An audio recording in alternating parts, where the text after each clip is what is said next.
La primera vez que mi esposo me hizo invisible, yo tenía 64 años, 38 de matrimonio y un vestido de seda color marfil que había costado más de lo que él ganaba en un mes. «Ella es Margarita», dijo Roberto con esa sonrisa que alguna vez me había enamorado, «la empleada de la casa. Ella se encargará de atenderlos esta noche». Las palabras cayeron sobre mí como una cubeta de agua helada. No fue el shock lo que me paralizó, sino la claridad absoluta con la que entendí que el hombre con el que había compartido casi 4 décadas había borrado mi existencia con la facilidad de quien borra una pizarra. Sostenía una bandeja de canapés que yo misma había preparado durante 3 horas. Los 5 hombres de traje y la mujer, esa clienta joven de la que Roberto no dejaba de hablar, me miraron con la indiferencia que se reserva para el personal de servicio. Vanessa, 28 años, cabello rubio perfecto, piernas interminables y una sonrisa que prometía cosas que una esposa de 64 años jamás podría ofrecer.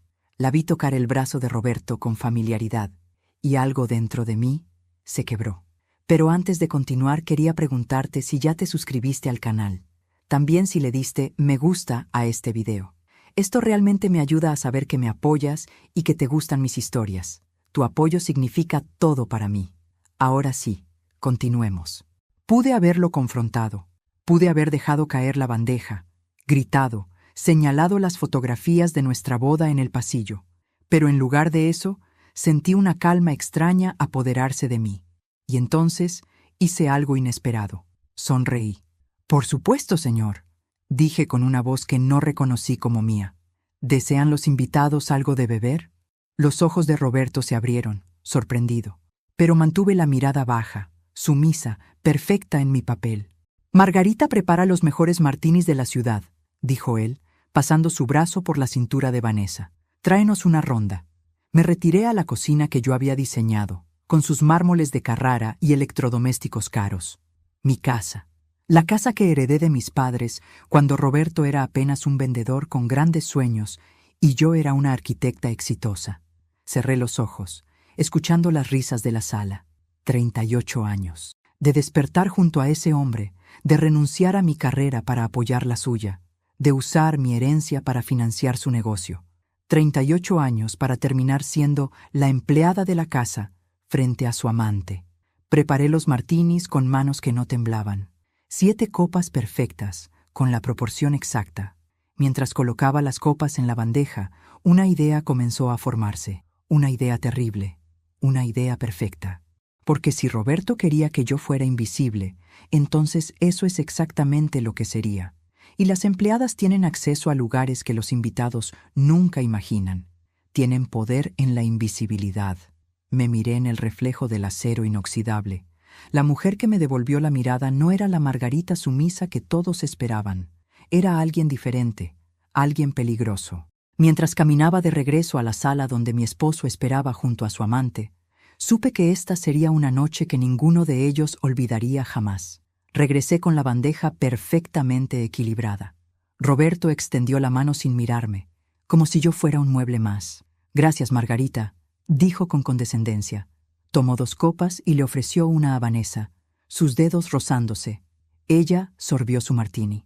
«Delicioso. Tienes buen gusto para todo, cariño». La palabra flotó en el aire como un insulto directo.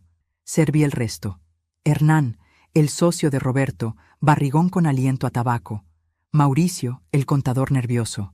Diego y Santiago, ejecutivos jóvenes que miraban a Vanessa con hambre. Y Patricia, la abogada que me observó con lástima antes de apartar la mirada. Me retiré a la esquina junto al bar, presente pero invisible, y desde esa posición privilegiada comencé a ver cosas que nunca noté. La mano de Roberto en la espalda baja de Vanessa, demasiado familiar. Ella inclinándose hacia él, su perfume caro llenando el espacio. Los gestos íntimos, rodillas rozándose, risas compartidas, miradas que duraban un segundo más de lo apropiado. «El contrato con Industrias Fermín será el más grande que hayamos cerrado», decía Roberto orgulloso. Y todo gracias a Vanessa. Todos aplaudieron. Ella hizo una reverencia burlona, buscando la aprobación de Roberto. Él le sonrió de esa manera que solía reservarme hace décadas. Margarita, trae más aceitunas y prepara otra ronda. Vamos a celebrar en grande. Me incliné y me dirigí al pasillo. Al pasar frente al estudio de Roberto, algo me hizo detenerme. La puerta estaba entreabierta. Entré. El estudio olía a su colonia cara y whisky. Abrí el cajón superior del escritorio. Nada interesante, pero el segundo cajón me hizo detener el corazón. Fotografías. Docenas de Roberto y Vanessa. En restaurantes. En la playa. En hoteles. En una, ella llevaba mi collar, el que había perdido 6 meses atrás. Roberto me había culpado por descuidada. Pero allí estaba, alrededor del cuello de Vanessa. Saqué mi teléfono y fotografié todo. Correos impresos donde Roberto prometía deshacerse de la vieja pronto. Cotizaciones de abogados de divorcio. Un documento donde intentaba poner mi casa a su nombre. Todo estaba allí. Meses, quizás años, de traición. «Margarita, ¿dónde están esas aceitunas?». La voz de Roberto resonó. Cerré los cajones rápidamente. En la cocina, mis manos temblaron mientras abría el frasco de aceitunas. No de miedo, de pura ira. Yo era Margarita Solís de Vega, arquitecta graduada con honores, diseñadora de 3 edificios emblemáticos. Había abandonado todo cuando Roberto me suplicó apoyo. «Seremos un equipo», había dicho. «Tú y yo contra el mundo». Mentiras, todo mentiras. Mientras preparaba la segunda ronda de martinis, mi mente trabajaba velozmente. Roberto quería que yo no existiera. Perfecto. Pero estaba por descubrir que las mujeres invisibles son las más peligrosas. Nadie presta atención a lo que hacen. Nadie vigila sus movimientos. Nadie sospecha. Regresé a la sala. Vanessa estaba sentada en el regazo de Roberto sin disimulo. Los otros fingían no notar. Patricia me miró con algo en sus ojos. Conocimiento. Ella sabía. Probablemente todos sabían. Todos excepto yo, la estúpida esposa que había confiado ciegamente. «Aquí están sus bebidas», dije suavemente. Serví cada copa con cuidado. Roberto tomó la suya sin mirarme, sus ojos fijos en Vanessa, y mientras los observaba brindar, supe exactamente qué tenía que hacer. Esta noche iba a ser el comienzo del fin, pero no mi fin, el de ellos. «Margarita, limpia esto», ordenó Roberto, señalando queso caído en la alfombra persa de mi abuela. No dijo por favor, simplemente asumió obediencia. Me arrodillé mientras Vanessa reía, y allí, en el suelo limpiando el desastre de mi esposo, los recuerdos me inundaron. 1987, 26 años, acababa de ganar el Concurso Nacional de Diseño Arquitectónico. Mi fotografía en todos los periódicos. La joven promesa de la arquitectura mexicana. Mi padre me miraba con orgullo. Conocí a Roberto en la fiesta de celebración que mi madre organizó en esta casa. Él era hijo del contador de papá, guapo, carismático. «Eres extraordinaria», me dijo. «Algún día yo también lo seré». Su determinación me atrajo. Nos casamos un año después. Los primeros años fueron buenos. Yo diseñaba edificios que cambiaban el horizonte. Ganaba 3 veces más que él. «Eres brillante», decía. «Solo necesito tiempo para alcanzarte». Llegaron los hijos. Daniela, luego Sebastián. Cuando Sebastián se fracturó el brazo por una caída, todo cambió. «¿Dónde estabas?», gritó Roberto en el hospital. Yo estaba cerrando un contrato importante, pero la culpa me devoró. Renuncié. Vendí mi estudio. «Es temporal», prometió Roberto. «Después retomarás tu carrera». Otra promesa que se disolvió. Con el dinero de mi estudio y la herencia de papá, le presté $200,000 para abrir su empresa. «Es nuestra empresa», dijo. «Socios para siempre». Pero solo su nombre apareció en los papeles. Es más simple así. Pero es nuestra, amor. Me tragué mis dudas, mi instinto, mi voz. Los años pasaron. La empresa creció. Roberto trabajaba 12 horas diarias. Para cuando Sebastián entró a la universidad, Roberto era considerado uno de los consultores más exitosos, y yo me quedé en casa, esperando. «¿Cuándo puedo volver a la arquitectura?», pregunté una noche cuando ambos hijos estaban en universidad. Roberto me miró como si hubiera dicho algo absurdo. «Margarita, tienes 52 años. ¿Quién va a contratar a una arquitecta que no ha trabajado en 20 años? Sé realista». Sus palabras me golpearon más fuerte que cualquier puñetazo. Y le creí. Creí que era demasiado vieja, demasiado irrelevante. Me convertí en la esposa decorativa, la anfitriona perfecta, la mujer que sonreía en fotografías. Me volví invisible gradualmente, sin notar cuándo dejé de ser persona, y me convertí en la esposa de Roberto Vega. Margarita, más hielo. La voz de Roberto me devolvió al presente. Me levanté, mis rodillas crujiendo, pero algo dentro de mí se solidificó. Una certeza. Había pasado 38 años siendo lo que Roberto quería. La esposa comprensiva, la madre sacrificada, la socia silenciosa, la mujer que desapareció poco a poco hasta convertirse en fantasma. Pero esta noche había cambiado algo fundamental. El último hilo que me ataba a la ilusión de nuestro matrimonio se había cortado, y ahora, liberada, podía ver con claridad lo que tenía que hacer. En la cocina saqué más hielo. Mis manos ya no temblaban. Mi mente estaba clara, fría, calculadora. Roberto pensaba que me había derrotado, pero había despertado algo en mí que llevaba décadas dormido. La mujer que alguna vez fui. La mujer brillante, estratégica, implacable. Esa mujer estaba de vuelta, y venía por venganza. Eran las 11 cuando escuché voces en el balcón. Yo lavaba copas en la cocina cuando oí la puerta corrediza.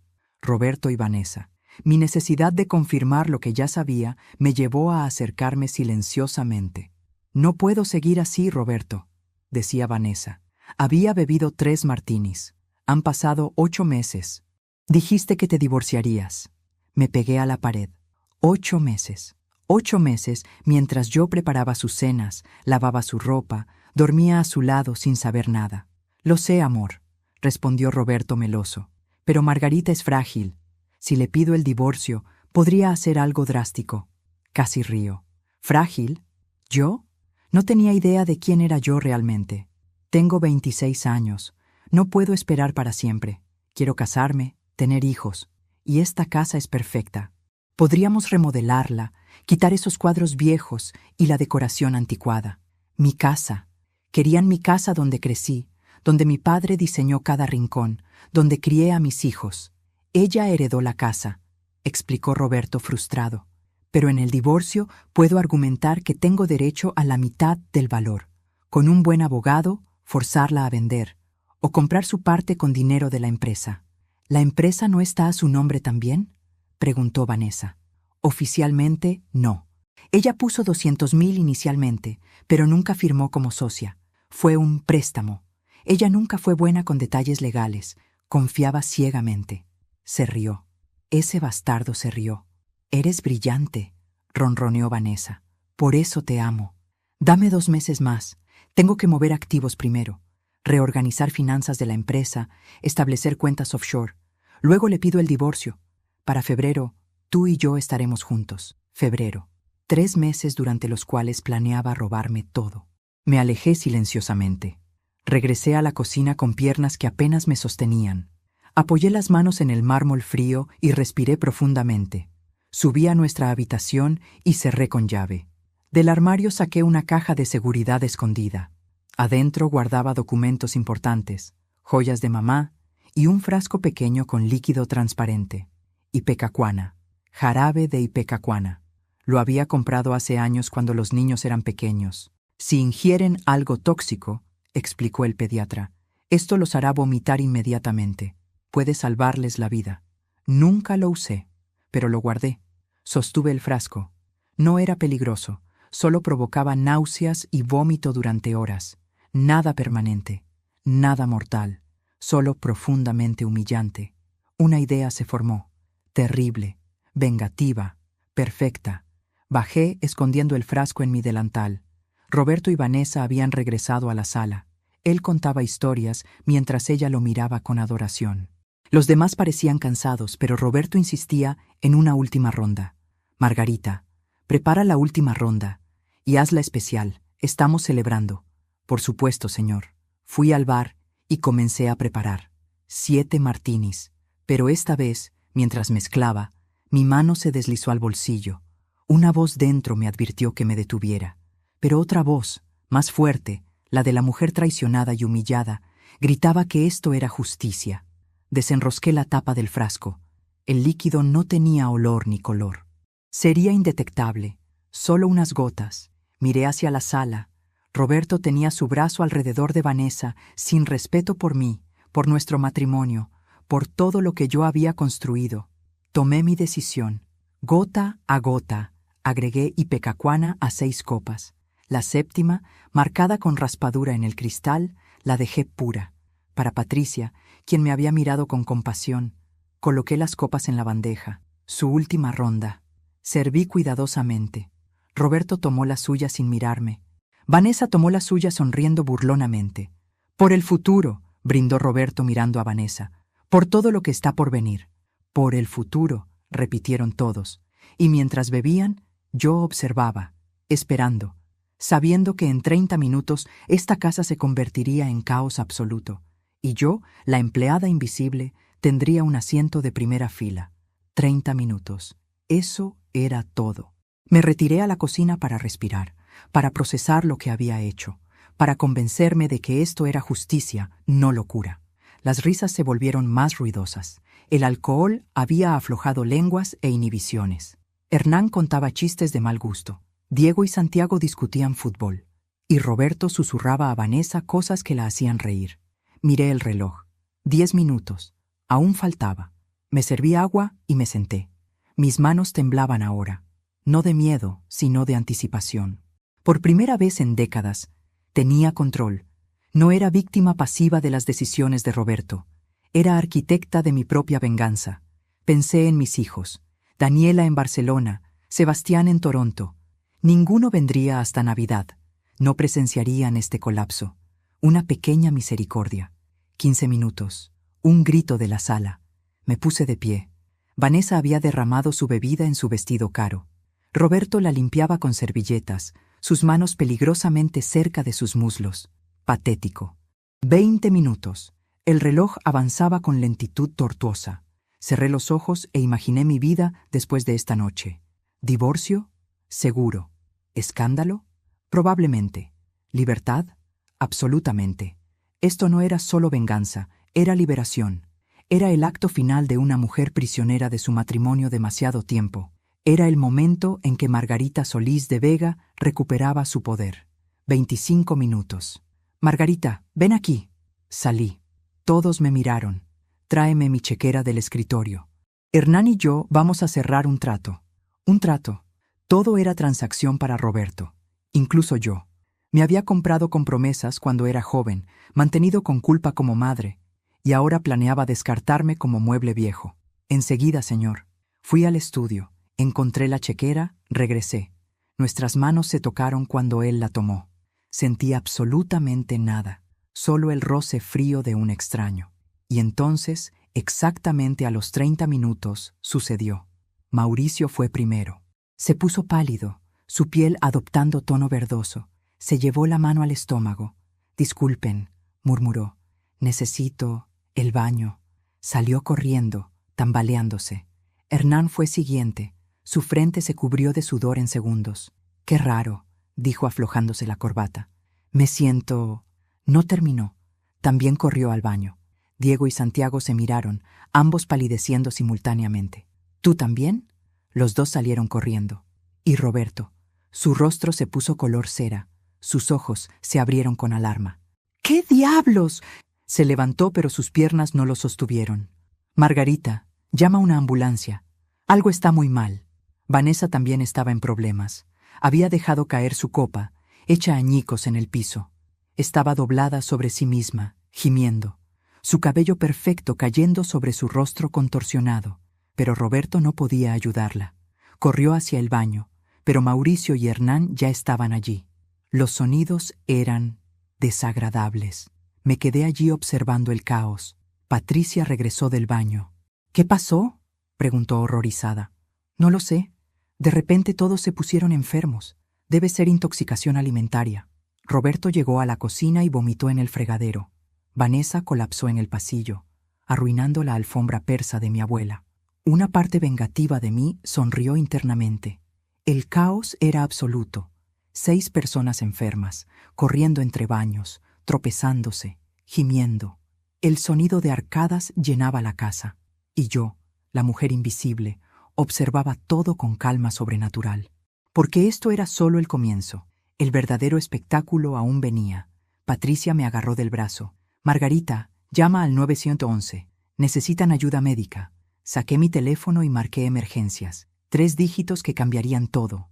Mientras esperaba que contestaran, miré a Roberto inclinado sobre el fregadero, vulnerable y patético, y pensé, sí, esto es justicia. 911. ¿Cuál es su emergencia? Forcé pánico en mi voz. Mi esposo y sus invitados están todos enfermos, vómitos severos. No sé qué está pasando. Por favor, necesitamos ayuda. Di la dirección mientras Patricia observaba con preocupación. Las ambulancias están en camino. ¿Los pacientes están conscientes? Miré alrededor. Roberto en el suelo de la cocina, respirando con dificultad pero consciente. Vanessa en posición fetal en el pasillo. Los demás en los baños. Todos vivos, aunque miserables. Sí, todos conscientes, pero están muy mal. Los siguientes minutos fueron eternos. Tic, toc. Me moví por la casa trayendo toallas, abriendo ventanas, actuando la esposa preocupada perfectamente. Pero por dentro, mi mente estaba clara, calculando cada movimiento siguiente. Roberto se arrastró desde la cocina. Su traje caro estaba arruinado, manchado. Se veía 10 años más viejo. Margarita, ¿qué nos pasó? Había sospecha en sus ojos. No lo sé. Todos se enfermaron al mismo tiempo. Debe ser algo que comieron o bebieron. Dejé esas palabras flotando intencionalmente. Las sirenas comenzaron a oírse. 2 ambulancias. Fui a la puerta y la abrí. Los paramédicos llegaron como torbellino. 3 equipos, todos con uniformes pulcros y expresiones profesionales. 6 pacientes, informó el primero por radio. Síntomas similares, náuseas, vómitos, debilidad, posible intoxicación alimentaria. Comenzaron evaluaciones. Presión arterial, temperatura, pulso. Preguntas sobre alergias, qué habían consumido. Yo me mantuve cerca pero sin intervenir. Patricia proporcionaba información. ¿Usted no está enferma, señora?, preguntó una paramédico joven. No, yo no comí ni bebí nada de lo que ellos consumieron. Solo preparé y serví. ¿Y usted?, le preguntó a Patricia. Tomé un martini, pero me siento bien. Yo sabía por qué. Su copa había sido la única limpia. El paramédico frunció el ceño, tomando notas. Interesante. Usualmente la intoxicación afecta a todos, pero si 2 que bebieron lo mismo están bien, dejó la oración sin terminar. Roberto me miró desde donde estaba con oxímetro en el dedo. Sus ojos mostraban más que sospecha, mostraban certeza. Él sabía, y yo sabía que él sabía, pero no podía probarlo. Necesitamos llevarlos al hospital, anunció el jefe. Fluidos intravenosos y observación, posiblemente lavado gástrico. Comenzaron a cargar camillas. Mauricio primero, luego Hernán, luego Diego y Santiago. Vanessa tuvo que ser cargada, y finalmente Roberto. Cuando lo subían a la camilla, agarró mi muñeca con fuerza sorprendente. «Fuiste tú», susurró. «¿Qué pusiste en las bebidas?» Me incliné cerca de su oído. «No sé de qué hablas, querido esposo, pero si tuviera que adivinar, diría que el karma tiene sabor terrible». Me enderecé y sonreí a los paramédicos. «Asegúrense de cuidarlo bien. Es mi esposo». Mientras cargaban las camillas, Patricia se quedó conmigo en la puerta. «Margarita, ¿estás bien? Esto debe ser terrible». Miró la sala destrozada. «¡Qué desastre!» «Sí, un terrible desastre. Pero ya sabes lo que dicen, Patricia. A veces las cosas deben desmoronarse completamente antes de reconstruirse». Me miró extrañamente, tratando de descifrar un código oculto. Pero antes de que pudiera hablar, otro vehículo llegó. No ambulancia, una patrulla de policía. Mi corazón se aceleró, pero mantuve expresión neutral. Los había llamado yo. Bueno, el operador del 911 había enviado la alerta estándar. Era procedimiento normal. Y yo había contado con ello. 2 oficiales salieron, un hombre mayor robusto y una mujer joven delgada. «Buenas noches», dijo el mayor mostrando su placa. «Oficial Ramírez, ella es la oficial Torres. Recibimos reporte de múltiples personas enfermas. ¿Puede explicar qué sucedió?» Patricia comenzó a hablar, pero yo interrumpí suavemente. «Por supuesto, oficial. Mi esposo organizó una reunión aquí esta noche. Yo estaba atendiendo a los invitados, preparé bebidas y serví aperitivos. Aproximadamente 30 minutos después de la última ronda de martinis, todos comenzaron a enfermarse. Todos excepto usted y... Miró a Patricia. Patricia Montes. Y sí, solo nosotras estamos bien. Vamos a necesitar muestras. De todo lo que consumieron. Por supuesto, todo está en la cocina. Pueden tomar lo que necesiten. Los guié a la cocina. Torres tomó fotografías. Ramírez examinó las botellas. ¿Estas botellas estaban abiertas? La ginebra y el vermut estaban abiertos de hace días, pero las uso regularmente sin problemas. ¿Y usted bebió de estas botellas esta noche? No, oficial. Yo no bebo alcohol. Vamos a llevar estas botellas para análisis. En ese momento, mi teléfono sonó. El hospital. Disculpen. Contesté y me alejé. Señora de Vega, soy el doctor Méndez. Su esposo está estable. Todos los pacientes responden bien. Sin embargo, su esposo insiste en hablar con la policía. Dice que fue envenenado intencionalmente. Entiendo, doctor. La policía está aquí ahora. Colgué y me volví hacia los oficiales. Era el hospital. Mi esposo está bien. Eso es bueno, dijo Torres. Señora de Vega, su esposo alega que esto no fue accidente. ¿Tiene idea de por qué diría eso? El momento de la verdad había llegado. Oficial, creo que hay cosas que deben saber sobre esta noche. Y sobre mi esposo. Y mientras las luces de la patrulla parpadeaban, comencé a contar mi historia. La venganza requería paciencia, y yo había esperado 38 años. Podía esperar un poco más. Los oficiales Ramírez y Torres se miraron cuando mencioné que tenía información sobre mi esposo. Torres sacó su libreta. ¿Qué tipo de información, señora de Vega? Respiré profundo. Mi esposo está teniendo una aventura con Vanessa Cortés, una de las invitadas. Descubrí esta noche que él me presentó a sus colegas como la empleada de la casa para impresionarla. Patricia dejó escapar un grito ahogado. Margarita, no sabía... Lo siento mucho. Ramírez frunció el ceño. Eso es desafortunado. Pero, ¿qué tiene que ver con lo que sucedió? Estoy llegando a eso. Cuando él me presentó como empleada, algo dentro de mí se quebró. 38 años de matrimonio oficial. De sacrificarme, de renunciar a mi carrera como arquitecta para apoyarlo, de usar mi herencia para financiar su negocio. Y esta noche me borró de la existencia. Entiendo que esté molesta, dijo Torres, pero eso no explica por qué 6 personas terminaron en el hospital. Hay algo más. Cuando estaba en la cocina, escuché una conversación. Roberto y Vanessa en el balcón. Están planeando robarme. Mi casa, mi dinero, todo. Roberto planea mover activos a cuentas offshore antes de pedirme el divorcio. Ahora tenía su completa atención. ¿Escuchó estos planes específicamente?, preguntó Ramírez. Cada palabra. Hablaron sobre abogados, sobre cómo argumentar que Roberto tiene derecho a la mitad del valor de mi casa, sobre mover dinero de nuestras cuentas conjuntas. Fue como planear un atraco de mi propia vida. Y las bebidas, comenzó Torres. Les agregué jarabe de ipecacuana. Confesé directamente. No tenía sentido mentir. Los análisis lo revelarían. Lo sé, fue terrible. Pero después de escuchar sus planes, después de ser humillada, solo quería que sintieran algo de lo que yo sentía. Quería que su preciosa reunión se convirtiera en desastre. Ramírez suspiró. Señora de Vega, está admitiendo haber envenenado intencionalmente a 6 personas. No las envenené. La ipecacuana no es venenosa. Es un emético. Causa vómitos, pero no es letal. La compré hace años cuando mis hijos eran pequeños, por si ingerían algo tóxico. Solo causó incomodidad. Mucha incomodidad, pero no estaban en peligro. Eso no lo hace legal, señaló Torres. Es asalto agravado. Lo sé, fue locura momentánea. 38 años de ser esposa perfecta, y en un momento tiré todo por la ventana. Pero oficiales, investiguen a mi esposo. Revisen sus cuentas. Hablen con Vanessa. Si lo que escuché es verdad, él está cometiendo fraude. Patricia intervino. Margarita tiene razón. Si Roberto está moviendo activos ilegalmente, eso es un crimen. Ella tiene derecho a defenderse. Ramírez y Torres intercambiaron miradas. Vamos a necesitar que venga a la estación. Tiene que hacer declaración formal. Por supuesto. Pero hay algo más.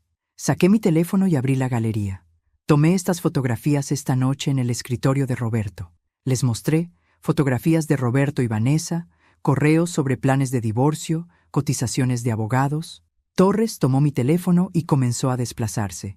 Sus ojos se abrieron más con cada foto. ¿Roberto sabe que tomó estas? No, y hay más. Instalé cámaras de seguridad hace 3 semanas. Cámaras ocultas, porque comencé a sospechar. Tengo grabaciones de Roberto trayendo a Vanessa aquí, de él sacando dinero de la caja fuerte. Tengo todo documentado. ¿Dónde están esas grabaciones?, preguntó Ramírez. En la nube, respaldadas en 3 servidores, y mi abogado tiene copias. Eso era parcialmente cierto. Había visitado a un abogado 2 semanas atrás, aunque no le había dado las grabaciones todavía. Señora de Vega, dijo Torres, lo que hizo esta noche fue ilegal, pero también está alegando ser víctima de varios crímenes. Esta situación es complicada, lo sé. Por eso quiero cooperar completamente. Declararé lo que hice, asumiré consecuencias, pero quiero que investiguen a Roberto también. Patricia intervino. Soy abogada. Oficiales. La señora de Vega claramente ha sido víctima de abuso psicológico y fraude. Su reacción, aunque ilegal, fue provocada por circunstancias extremas. Ramírez se frotó la cara. Esto va a requerir detectives. Voy a llamar a mi supervisor. Sacó su radio y se alejó. Torres se quedó conmigo, sus ojos examinándome. Señora de Vega, ¿está segura de que quiere seguir este camino? Una vez que ponga esto en movimiento, no hay vuelta atrás. La miré directamente. Oficial Torres, pasé 38 años yendo hacia atrás. Esta noche, finalmente, voy hacia adelante. Y no hay vuelta atrás. Ni la quiero. Ramírez regresó. Van a enviar detectives. Deberían estar aquí en 20 minutos. Mientras tanto, vamos a asegurar la escena. Esta es ahora oficialmente una escena de crimen. Una escena de crimen. Mi hermosa casa era ahora escena de crimen. Pero de alguna manera, eso se sentía apropiado, porque un crimen había ocurrido aquí, solo que había comenzado hace mucho tiempo, cuando Roberto me convenció de abandonar todo por él. Las luces de otro vehículo iluminaron las ventanas. Los detectives habían llegado, y con ellos la siguiente fase de esta larga, terrible, liberadora noche. Los detectives eran diferentes como el día y la noche. Detective Morales, 50 años, cabello gris, traje arrugado. Detective Salazar, 30 y tantos, impecablemente vestida, cabello negro en moño apretado. Señora de Vega, dijo Morales con voz ronca, necesitamos que nos cuente exactamente qué sucedió desde el principio. Les conté todo, desde cómo Roberto me presentó como la empleada, hasta la conversación del balcón, hasta el momento en que decidí agregar Ipecacuana. No guardé nada. Salazar tomaba notas, mientras Morales me observaba con ojos que sabían cuándo alguien mentía. Cuando terminé, Morales se reclinó. Admitió haber administrado una sustancia a 6 personas sin su conocimiento. Eso es delito grave. Lo sé, y estoy dispuesta a asumir consecuencias, pero también quiero que investiguen a mi esposo. Salazar levantó la vista. Las acusaciones de fraude son serias. Vamos a necesitar ver esas grabaciones de las cámaras. Están aquí. Les di acceso a la cuenta de la nube. Observé cómo Salazar ingresaba la información en su tablet. Mi abogado llegó. Jorge Castillo entró como tormenta, su traje caro contrastando con el caos de mi sala. A sus 72 años, seguía siendo afilado como cuchillo. Margarita, dijo, Patricia me puso al tanto. ¿Ya hiciste declaración? Sí, les conté todo. Jorge cerró los ojos brevemente, el gesto de abogado que sabe que su cliente complicó su caso, sin mí presente. Bueno, el daño está hecho. Detectives, soy Jorge Castillo, representante legal de la señora de Vega. A partir de ahora, cualquier pregunta pasa por mí. Morales asintió. Señor Castillo, su clienta ya confesó asalto agravado. Es bastante claro. Lo que es claro, replicó Jorge, es que mi clienta fue víctima de abuso psicológico, fraude financiero, y está en extrema angustia emocional. Su reacción fue resultado directo de años de maltrato. Mientras ellos discutían, Salazar había estado revisando las grabaciones. De repente se enderezó. Detective Morales, necesita ver esto. Todos nos acercamos a la tablet. Una grabación de 3 semanas atrás mostraba a Roberto en su estudio. Se veía furtivo antes de abrir la caja fuerte. Sacó fajos de billetes, al menos $10,000, y los metió en un maletín. Luego marcó un número. Sí, soy yo, decía Roberto. Tengo el efectivo. ¿Cuándo puedes abrir la cuenta en Islas Caimán? Perfecto. Sí, todo a nombre de la empresa fantasma. Mi esposa no puede saber nada. No, no sospecha nada. Ella confía en mí ciegamente. Se rió. Ese bastardo se rió de mi confianza. El rostro de Morales se había endurecido. ¿Cuántas grabaciones como esta tiene? Docenas. Tengo semanas de evidencia de Roberto sacando dinero, teniendo conversaciones sospechosas, trayendo a Vanessa aquí. Salazar siguió navegando. Aquí hay otra de hace 10 días. Esta vez, Roberto y Vanessa en la sala, en posición comprometedora en el sofá. Aparté la mirada. Tengo que decirle pronto, decía Roberto. Ella está empezando a hacer preguntas sobre el dinero. ¿Y si no acepta el divorcio? Preguntaba Vanessa. No tiene opción. He estado moviendo activos durante meses. Para cuando se dé cuenta, ya no habrá nada que reclamar. Y la casa, tengo un plan para la casa también. La grabación continuó, cada palabra más incriminatoria. Morales y Salazar escuchaban en silencio. Jorge también observaba, y vi una pequeña sonrisa formarse. Esto era oro legal. Hay más, dije. También tengo correos que imprimí y extractos bancarios que muestran transferencias no autorizadas. Un momento, interrumpió Morales. ¿Cómo obtuvo acceso a su computadora y extractos? Es mi esposo. Vivimos en la misma casa. Su computadora está en el estudio, que es parte de mi hogar, y las cuentas son conjuntas.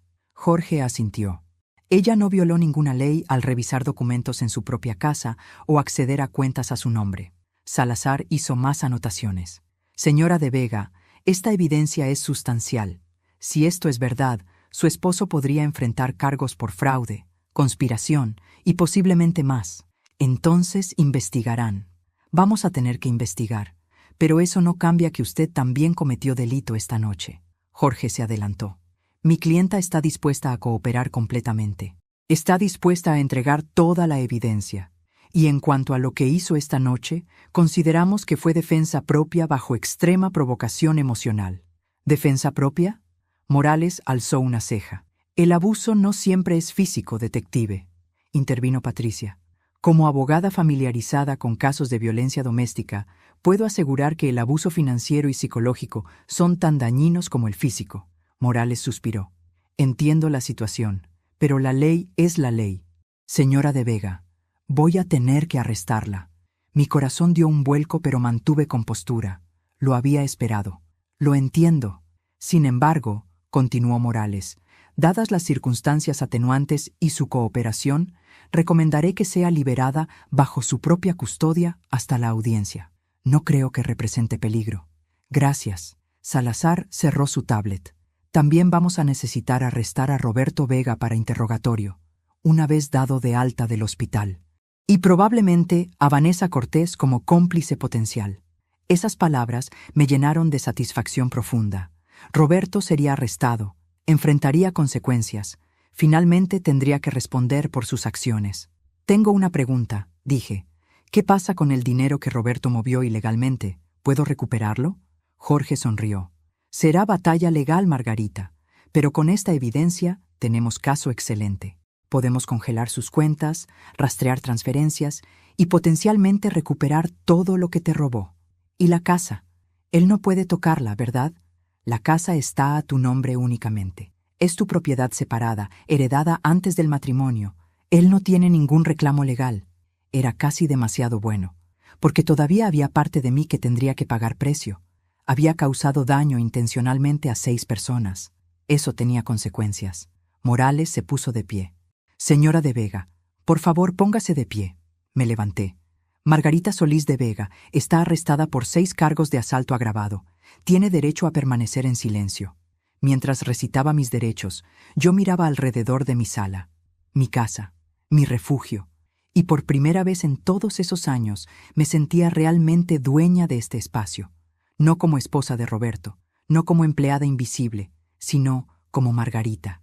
¿Entiendes estos derechos? Sí, los entiendo. Entonces voy a pedirte que vengas con nosotros a la estación. Asentí. ¿Puedo cambiarme primero? Me gustaría quitarme este delantal, porque eso era ahora, un disfraz, el disfraz de la empleada sumisa. Ya no lo necesitaba. Claro, pero la detective Salazar la acompañará. Subí con Salazar. Me quité el delantal y lo arrojé en el cesto. Me cambié, poniéndome un vestido azul oscuro, mi color favorito, el color que solía usar cuando todavía era arquitecta. ¿Lista?, preguntó Salazar. Miré mi reflejo. La mujer que me devolvió la mirada tenía 64 años. Tenía líneas alrededor de los ojos y canas, pero también tenía dignidad, fuerza, determinación. Sí, estoy lista. La estación olía a café rancio y desinfectante. Me procesaron eficientemente. Huellas, fotografía, información básica. Morales cumplió su palabra y no me pusieron en celda. En cambio, me llevaron a sala de interrogación y me dejaron esperar a Jorge. Llegó 45 minutos después, 2 cafés en mano, descafeinado. Pensé que ya habías tenido suficiente estimulación. Casi reí. Gracias, Jorge. Se sentó y abrió su maletín. Hablemos de estrategia. Los detectives van a volver para interrogarte.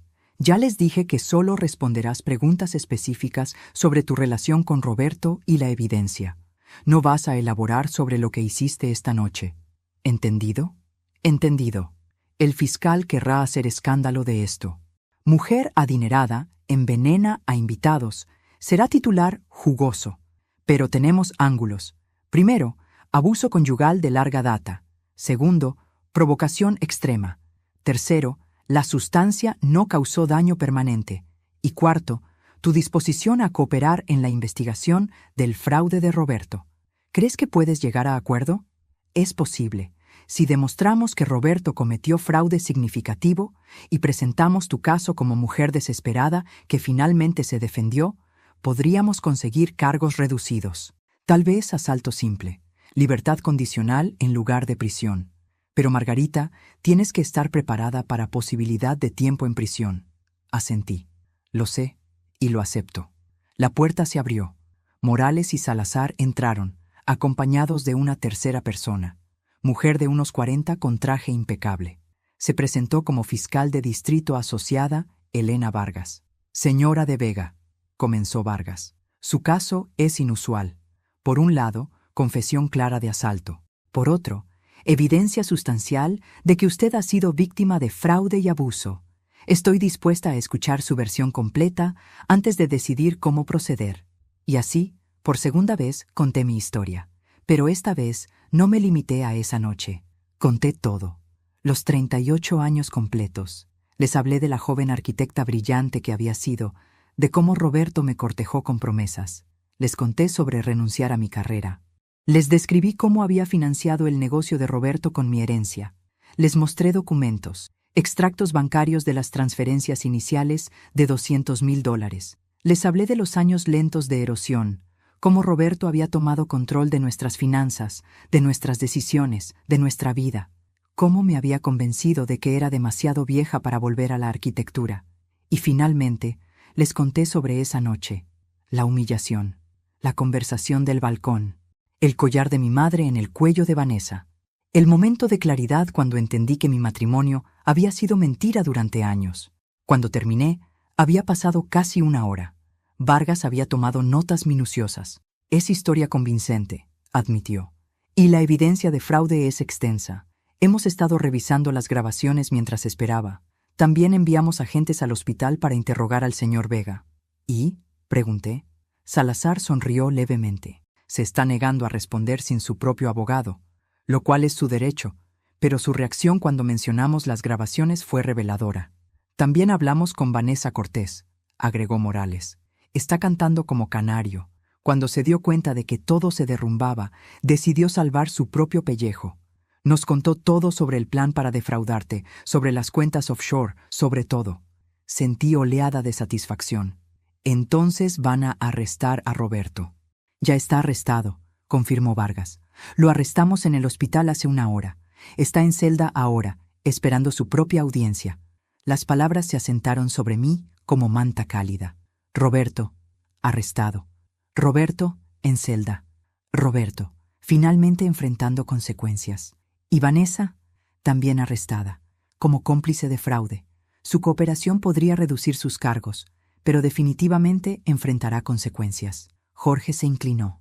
Fiscal Vargas, dado todo lo que ha escuchado, ¿cuál es su posición sobre los cargos contra mi clienta? Vargas entrelazó sus dedos. Es complicado. Legalmente la señora de Vega cometió delito, pero las circunstancias atenuantes son significativas y su cooperación vale algo. Esto es lo que ofrezco. Reducir los cargos a asalto simple, libertad condicional de 2 años, 100 horas de servicio comunitario y acuerdo de no contacto con las víctimas, sin tiempo en prisión. Era mejor de lo que habíamos esperado. ¿Y si ella rechaza? Entonces iremos a juicio, y aunque su historia es comprensiva, un jurado podría ver las cosas diferente. 6 víctimas es significativo. Podría enfrentar hasta 5 años. Acepto el acuerdo, dije antes de que Jorge pudiera hablar. Él me miró sorprendido.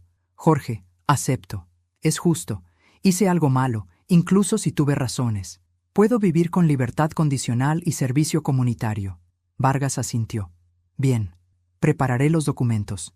Puede ser liberada bajo su propia custodia esta mañana. La audiencia formal será en 2 semanas. Pero antes de que pudiera relajarme, Salazar intervino. Hay una cosa más, señora de Vega. Algo que descubrimos mientras revisábamos las grabaciones. Mi estómago se tensó. ¿Qué cosa? Salazar sacó su tablet y la giró hacia mí. En la pantalla había grabación que no reconocí al principio. Fechada de hace 6 meses. Mostraba a Roberto en su estudio, pero no estaba solo. Había otro hombre con él, alguien que no reconocí. ¿Reconoce a este hombre?, preguntó Morales. Entrecerré los ojos. No, nunca lo he visto. Se llama Miguel Herrera. Es contador conocido por ayudar a sus clientes a optimizar sus obligaciones fiscales, a menudo mediante métodos ilegales. Hemos estado investigándolo durante 2 años, pero nunca pudimos reunir suficiente evidencia para acusarlo. Salazar tocó la pantalla, aumentando volumen. En la grabación, Roberto y Miguel discutían números. Necesito que estos ingresos desaparezcan del papel, decía Roberto. Los clientes pagan en efectivo, y no quiero que mi esposa o Hacienda sepan sobre estos contratos. No hay problema, respondía Miguel. Tengo varias empresas fantasma en Belice y Panamá. Podemos facturar a través de ellas y mantener el efectivo fuera de los libros. Mi tarifa es 15%. Hecho, decía Roberto, extendiendo su mano. La grabación continuó, mostrando a Roberto pasándole sobre grueso a Miguel. Aquí está el primer pago, $50,000 en efectivo. Miré a los detectives confundida. No entiendo. ¿Qué significa esto? Significa, dijo Morales con sonrisa lenta, que su esposo no solo la estaba defraudando a usted, estaba defraudando al gobierno federal. Evasión fiscal a gran escala. Y gracias a sus cámaras, tenemos evidencia en video de conspiración para cometer fraude fiscal. Vargas se veía positivamente feliz. Señora de Vega, ¿tiene más grabaciones como esta? Revisen toda la carpeta. Hay meses de material, no lo he revisado todo. Salazar comenzó a navegar. Cada pocos minutos se detenía, reproducía segundos y sus ojos se abrían más. Fiscal, esto es enorme. Hay docenas de reuniones con Herrera, conversaciones sobre contratos falsos, sobre esconder ingresos, sobre sobornos. Morales se rió, un sonido satisfecho. Señora de Vega, cuando instaló esas cámaras para atrapar a su esposo infiel, accidentalmente documentó una red criminal completa. Esto va mucho más allá de fraude conyugal. Esto es fraude federal, evasión fiscal, soborno, posiblemente lavado de dinero. Roberto va a prisión, dijo Vargas con certeza. Prisión federal, por muchos años, y todos sus activos serán confiscados. Lo cual significa que usted, como esposa legítima y víctima de sus crímenes, tendrá reclamo prioritario sobre cualquier activo recuperado. Las implicaciones me golpearon. No solo recuperaría mi casa, mi dignidad, mi vida.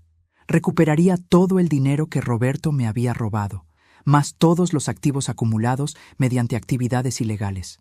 Podría reconstruir mi vida completamente. Podría volver a la arquitectura. Podría hacer cualquier cosa. Hay más, dijo Jorge mirando su teléfono. Acabo de hablar con colega que se especializa en derecho fiscal. Si pruebas que no sabías sobre las actividades ilegales de Roberto, y claramente no lo sabías, el IRS no puede ir tras tus activos personales. La casa, tus cuentas, todo está protegido. Era demasiado bueno, demasiado perfecto. Había comenzado esta noche buscando pequeño acto de venganza, pero había destapado algo mucho más grande, Había destapado toda su red de mentiras y crímenes. Una cosa más, dijo Salazar con expresión casi traviesa. ¿Recuerda que mencionó que su esposo tomó un collar de su joyero y se lo dio a Vanessa? Ese collar aparece en varias grabaciones. Si puede probar que era su propiedad, es robo. Otro cargo más. En ese momento, a pesar de todo, a pesar del cansancio, del estrés, de la surrealidad, me reí. Me reí tan fuerte que las lágrimas rodaron por mis mejillas. Jorge me miraba preocupado, pero no era que me había quebrado. Era pura, absoluta, catártica alegría. Porque esta noche, cuando Roberto me presentó como la empleada de la casa, pensó que me había derrotado. Pero lo que no entendió, lo que nunca entendió, era que las mujeres invisibles ven cosas que otros pierden. Las mujeres invisibles escuchan secretos que otros piensan seguros. Y las mujeres invisibles, cuando finalmente deciden actuar, son imparables. Yo había sido la arquitecta de mi propia venganza. Y el edificio que había construido esa noche no era solo mi libertad, era la prisión de Roberto. Y era, irónicamente, mi obra maestra. 3 meses después, me senté en la terraza de mi casa, legalmente, indiscutiblemente mía, observando el amanecer sobre la ciudad. Tenía taza de café en una mano y plano arquitectónico en la otra. El plano mostraba mi primer proyecto en 25 años, un centro comunitario para mujeres víctimas de abuso doméstico. Pro bono. Mi servicio comunitario se había convertido en mi pasión. Mucho había cambiado en esos 3 meses. Roberto fue acusado de 47 cargos federales: fraude fiscal, evasión, lavado de dinero, soborno, fraude conyugal y más. Su abogado intentaba negociar acuerdo, pero la fiscal Vargas me había dicho que incluso con cooperación total, Roberto enfrentaba mínimo 15 años en prisión federal. Su empresa había sido intervenida, sus cuentas congeladas, su reputación destruida. Vanessa Cortés recibió 2 años de libertad condicional y 500 horas de servicio comunitario. También perdió su licencia profesional. Había dejado la ciudad. Una pequeña parte de mí sentía lástima. Solo una parte muy pequeña. Miguel Herrera, el contador corrupto, también fue arrestado gracias a mis grabaciones. Los federales desmantelaban toda su red. Roberto era solo uno de docenas de clientes que Herrera había ayudado a defraudar al gobierno. Era irónico. Mi venganza personal había destapado conspiración criminal que se extendía por toda la región.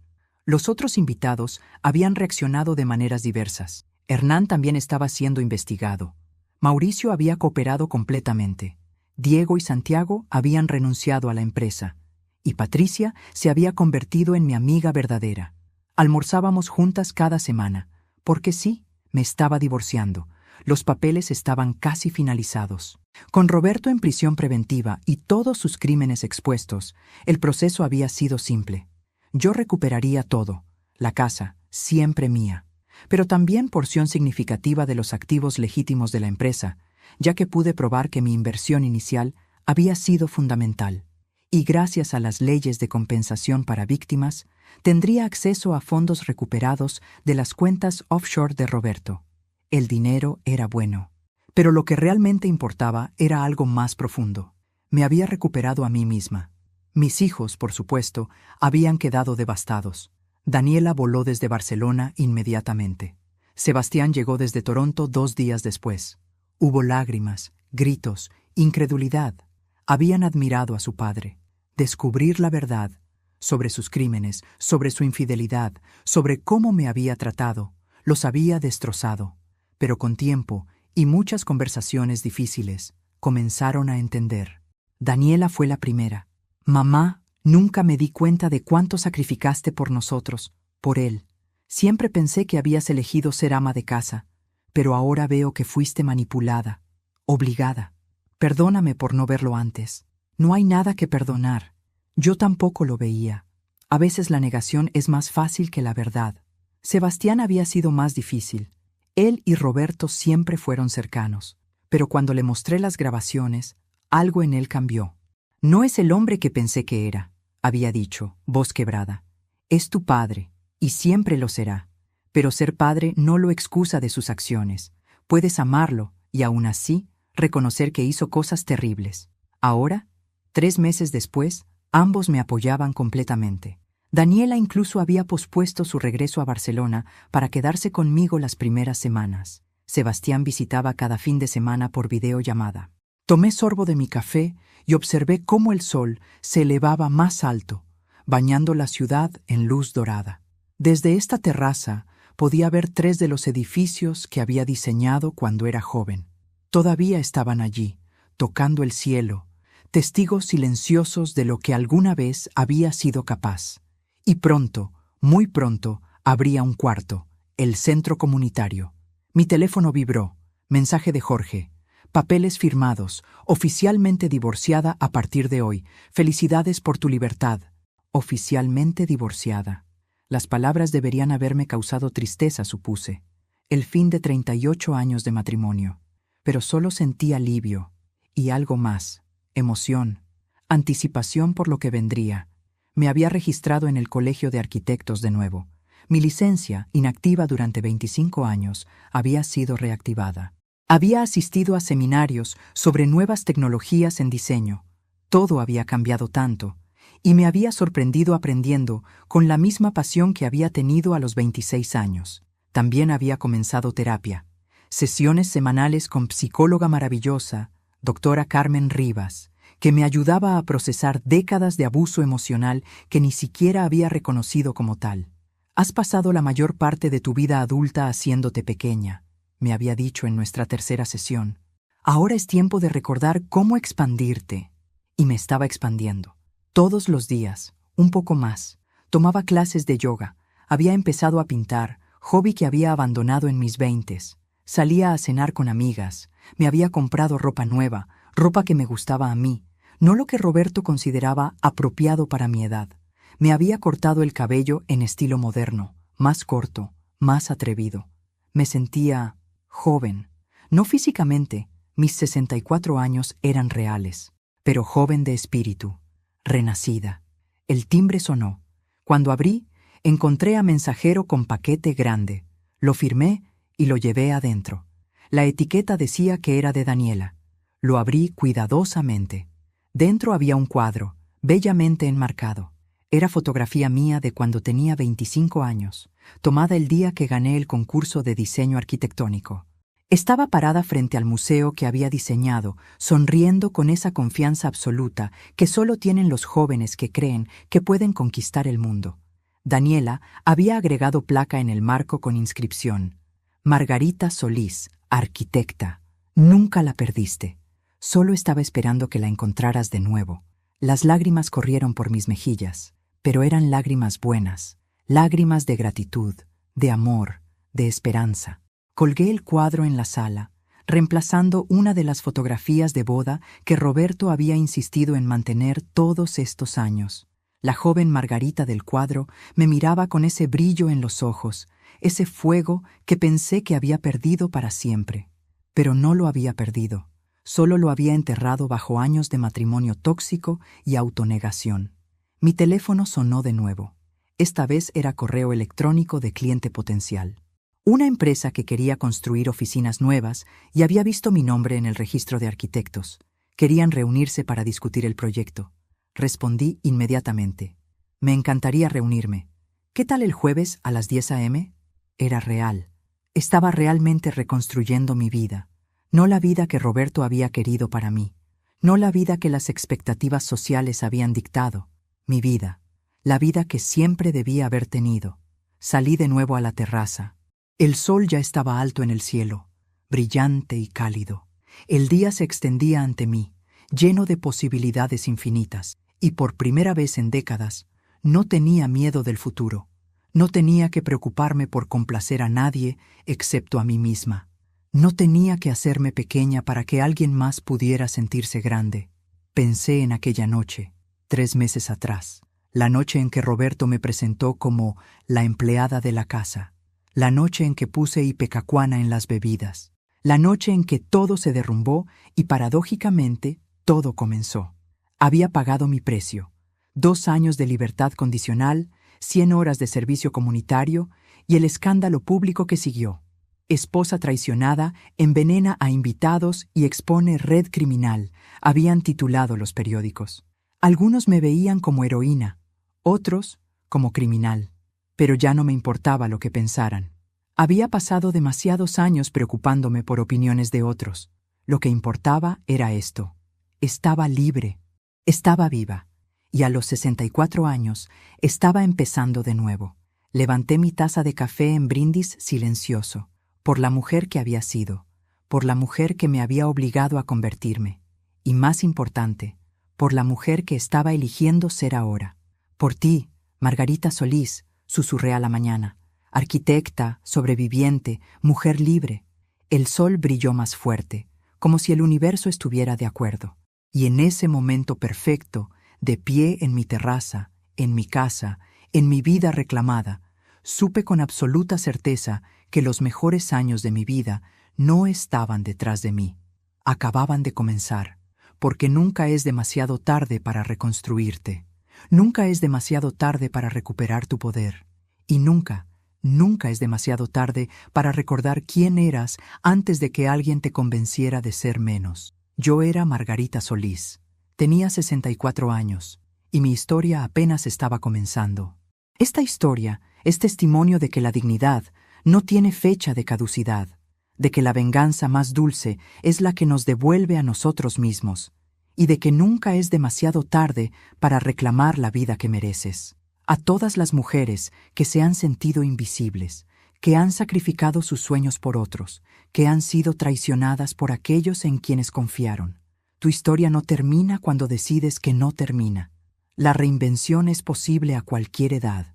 La justicia, aunque retrasada, puede llegar. Y tú, como Margarita, eres más fuerte de lo que jamás imaginaste. Nunca permitas que nadie te haga sentir como la empleada en tu propia vida, porque tú eres la arquitecta de tu destino. Siempre lo has sido. Gracias por leer esta historia. Si te conmovió, considera compartirla. Y recuerda, las mujeres invisibles ven todo, y cuando deciden actuar, mueven montañas.